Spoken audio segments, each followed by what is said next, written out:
ഇന്ന് ചെമ്മീനും മാങ്ങയും വെച്ചിട്ടുള്ള ഒരു മീൻ കറിയായിട്ടാണ് ഞാൻ വന്നിരിക്കുന്നത്. ഇതിനു വേണ്ടി ഞാൻ എടുത്തിരിക്കുന്നത് ഒരു കപ്പിൽ ഇത്ര ചെമ്മീൻ വറ്റിച്ചത്. ഈ ചെമ്മീൻ എങ്ങനെയാണ് വറ്റിച്ചെടുത്തിരിക്കുന്നത് എന്നത് ഞാൻ മുന്നേ ചെയ്തിട്ടുള്ള നമ്മുടെ ചെമ്മീൻ ഫ്രൈയിൽ എങ്ങനെയാണ് ഇത് വറ്റിച്ചെടുക്കുന്നത് എന്ന് കാണിച്ചിട്ടുണ്ട്. ഇല്ല, നിങ്ങൾ ഡയറക്റ്റായിട്ട് പച്ച ചെമ്മീൻ എടുക്കുകയാണെങ്കിൽ അങ്ങനെയും എടുക്കാം. അതായത് ഇതേപോലത്തെ ഒരു 25 പീസോളം ഉണ്ട് ഈ ചെമ്മീൻ. പിന്നെ ഒരു മീഡിയം സൈസ് മാങ്ങ തോല് ചെത്തി ഇങ്ങനെ സ്ക്വയറായിട്ട് മുറിച്ചിരിക്കുന്ന ഒരു മാങ്ങ. പിന്നെ വേണ്ടത് ഒരു 3 ചുമന്നുള്ളിയും ഒരു ചെറിയ തുണ്ട് ഇഞ്ചിയും ചതച്ച് വെച്ചിട്ടുണ്ട്. ഒരു പച്ചമുളക് 4 കീറി വെച്ചിട്ടുണ്ട്. ഒരു 4 ചുമന്നുള്ളി വട്ടനെ അരിഞ്ഞു വെച്ചത്, ആവശ്യത്തിന് കറിവേപ്പില.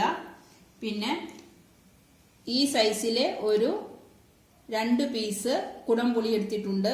ഇത് മാങ്ങയുടെ പുളിക്കനുസരിച്ച് നിങ്ങൾക്ക് മാറ്റാവുന്നതാണ്.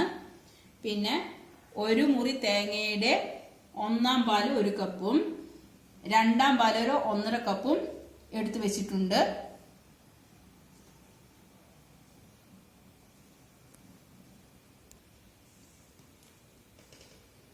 ഒന്നര ടീസ്പൂൺ മുളക് പൊടിയും 1/4 ടീസ്പൂൺ മഞ്ഞൾപ്പൊടിയും ആവശ്യത്തിന് ഉപ്പും.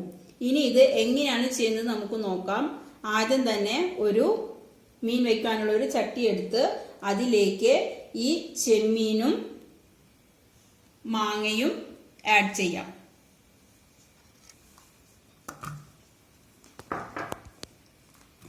ഇതിൻ്റെ കൂടെ നമ്മൾ എടുത്തു വെച്ചിരിക്കുന്ന ആ കുടംപുളിയും മുളക് പൊടിയും മഞ്ഞൾപ്പൊടിയും പച്ചമുളകും ഇഞ്ചിയും ഉള്ളിയും കൂടെ ചതച്ച് വെച്ച് ചുവന്നുള്ളിയും ഇഞ്ചിയും കൂടെ ചതച്ച് വെച്ചിരിക്കുന്നതും കറിവേപ്പിലയും ആവശ്യത്തിന് ഉപ്പുമിട്ട് ഒന്ന് തിരുമ്മി വെക്കുക.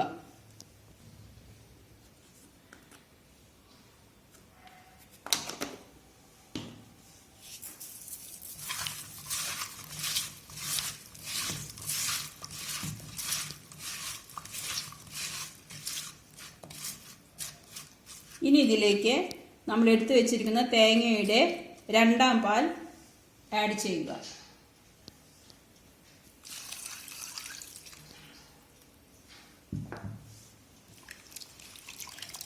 ഒന്നും കൂടി കൂട്ടി യോജിപ്പിച്ചതിന് ശേഷം ഇത് അടുപ്പത്ത് വെച്ച് ഒന്ന് നല്ല പോലെ തിളപ്പിക്കുക. ഇപ്പോൾ അടുപ്പത്ത് വെച്ച് തീ നല്ല ഹൈ ഫ്ലെയിമിൽ വെച്ചിട്ടുണ്ട്. ഇതൊന്ന് തിളച്ചതിന് ശേഷം നമുക്കൊന്ന് മൂടി വെച്ച് ഒരു 10 മിനിറ്റ് വേവിക്കാം. തിളയ്ക്കുവാനായിട്ട് അനുവദിക്കുക. ഇപ്പോൾ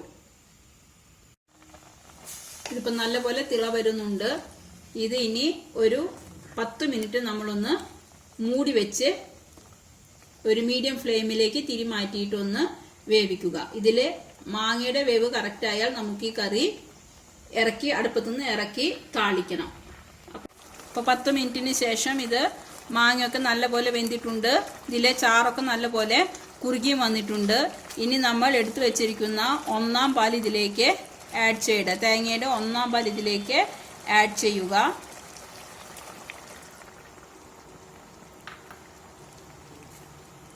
എന്നിട്ടൊന്ന് തിള വന്നതും ഇറക്കി വെച്ച് നമുക്കിതൊന്ന് താളിച്ചെടുക്കാം.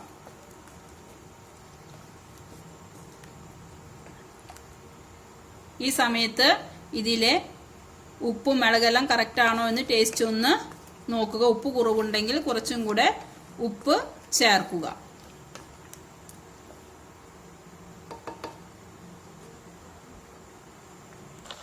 ഇപ്പോൾ ഇത് നല്ലപോലെ തിള വന്നിട്ടുണ്ട്. ഇനി ഇത് ഇറക്കി വെച്ച് നമുക്കൊരു പാൻ അടുപ്പത്ത് വയ്ക്കാം. പാൻ അടുപ്പത്ത് വെച്ച് ചൂടായതും അതിലേക്ക് ഒരു 1.5 ടേബിൾ സ്പൂൺ വെളിച്ചെണ്ണ ഒഴിക്കാം. ചൂടായ എണ്ണയിലേക്ക് നമ്മൾ അരിഞ്ഞു വെച്ചിരിക്കുന്ന ആ ചുമന്നുള്ളിയും കറിവേപ്പിലയും ആഡ് ചെയ്ത് ഒന്ന് നല്ലപോലെ മുരിയിച്ചെടുക്കുക. ഇപ്പോഴിത് നല്ലപോലെ മുരിഞ്ഞിട്ടുണ്ട്. ഇനി സ്റ്റൗ ഓഫ് ചെയ്ത് അതിലേക്ക് ഒരു 1/4 ടീസ്പൂൺ മുളക് പൊടി ചേർത്ത് ഇത് അതിലേക്ക് കൊട്ടുക.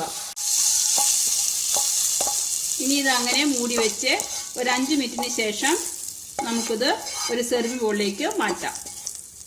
നമ്മുടെ ചെമ്മീനും മാങ്ങി കറി റെഡി ആയിട്ടുണ്ട്. ഇതാണ് ഇതിൻ്റെ ടെക്സ്ചർ. ചാറെല്ലാം നല്ല കുറുകിയിട്ട് നല്ല ടെക്സ്ചറിൽ വന്നിട്ടുണ്ട്. ഇതേപോലെ നിങ്ങളൊന്ന് ഈ മാങ്ങയും ചെമ്മീൻ കൂടിയിട്ടൊന്ന് തേങ്ങാപ്പാലിൽ വെച്ച് നോക്കൂ. നിങ്ങളുടെ അഭിപ്രായങ്ങൾ എന്നെ അറിയിക്കുകയും ചെയ്യുക. ഈ വീഡിയോ ഇഷ്ടപ്പെട്ടെങ്കിൽ ലൈക്ക് ചെയ്യുക. ഡെന്നീസ് കിച്ചൺ സബ്സ്ക്രൈബ് ചെയ്യുക. Thank you.